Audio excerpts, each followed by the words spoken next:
7 वेळा जर तुम्ही केदारनाथ दर्शन केलं हिमालयात आणि एकदा फक्त गौरी केदारेश्वर दर्शन घेतलं वाराणसीमध्ये केदार घाटाच्या वर, तर त्याचं फळ जास्त असतं. त्याच्यानंतर एक महत्वाचं मंदिर आहे गौरी केदारेश्वर. अच्छा. हे खूप महत्वाचं आहे. याचं काशी खंडात हे येतं, स्कंद काशी खंडात येतं, नाही हे केदार खंडात येतं. आपण काशी खंडातलं बघितले दर्शन केले, आता केदार खंडाचं दर्शन करतोय. गौरी केदारेश्वर. त्या गौरी केदारेश्वरचं महत्व म्हणजे 2 शिवलिंग आहे, एकच शिवलिंग वाटतं, मध्ये अशी हलकीशी गॅप आहे की गौरी आणि शिव हे दोघांचं आहे. त्यांचं दर्शन करताना एक हात असा करायचा असतो आणि असं दर्शन करायचं असतं. त्याचं इतकं महत्व आहे. त्याचा एक श्लोक आहे संस्कृत, हे फक्त कोणीतरी बोलताय लोकांना सांगायला म्हणून नाहीये. 7 वेळा जर तुम्ही केदारनाथ दर्शन घेतलं हिमालयात आणि एकदा फक्त गौरी केदारेश्वर दर्शन घेतलं वाराणसीमध्ये केदार घाटाच्या वर, तर त्याचं फळ जास्त आहे. तिथे पण समोर केदारकुंड आहे. गौरी केदारेश्वर मंदिर एकतर तुम्ही गल्ल्यातून शोधत चला, 80 घाटाच्या मध्ये गौरी केदारचा रस्ता लागतो, शोधत या गल्ल्यांमधून निघायचं आणि दर्शनाला आतमध्ये जायचं. इथे दक्षिण भारतीय लोक जास्त आहेत, त्यांच्या अखत्यारीत येत होते. दक्षिण भारतीय स्थापत्य आहे तिथे, द्रविडी स्थापत्य. आणि दर्शन केलं शंभूंचं, आणखी एक महादेवाचं मंदिर आहे, ते दर्शन केलं सगळं की मग घाटातून बाहेर पडायचं. आणि इतकं सुंदर ती गंगा माता दिसते तेव्हा दर्शन होतं, कारण बाहेर घाट आहे ना, बाहेर नदी वाहते आपली गंगा माता. सो केदार घाट खूप सुंदर घाट आहे. हे झालं केदारेश्वर. त्याच्यानंतर एक अत्यंत महत्वाचे मृत्युंजयेश्वर, महामृत्युंजयेश्वर मंदिर. कालभैरवचे मंदिर मगाशी आपण म्हटलंय, त्याच्यापासून सरळ कालभैरवाकडून उजवीकडे जायचं सरळ रस्त्याने, तिथे येतं महामृत्युंजय मंदिर.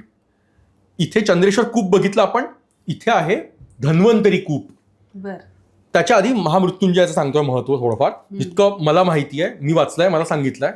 शुक्रदेव जे राक्षसांचे गुरु होते, राक्षसांचं सगळं राक्षस नष्ट झाले विष्णूंकडनं वगैरे, तर यांना जिवंत करायच्यासाठी परत त्यांनी इथे साधना केली आणि तिथे संजीवनी मंत्र शिवाने दिला शुक्रांना, म्हणून ते महामृत्युंजयेश्वर म्हणतात.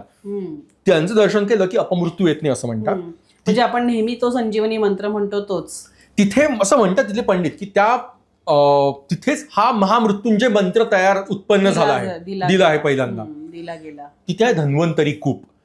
अश्विनी कुमार हे देवांचे वैद्य आहे असं म्हणतात.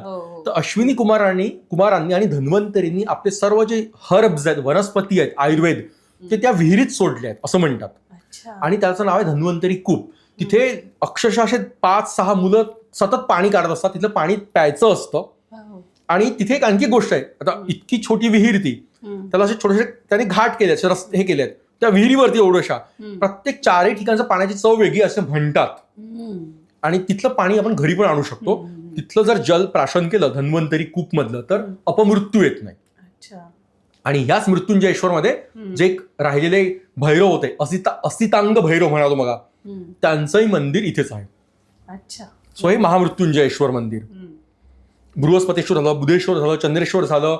श्रीकृष्णाने स्थापन केलेलं एक महत्वाचं मंदिर आहे, त्याला म्हणतात श्रीकृष्णेश्वर मंदिर, तेही तिथे आहे. त्यांना पण मोह सुटला नाही. हो, प्रत्येकांना काशीमध्ये आपलं एक मंदिर, शिवाचं मंदिर बांधायचं. नवग्रहांनी नवमंदिर बांधले आहेत. 4 जे धाम आहेत त्यांचे वेगळे मंदिर आहेत.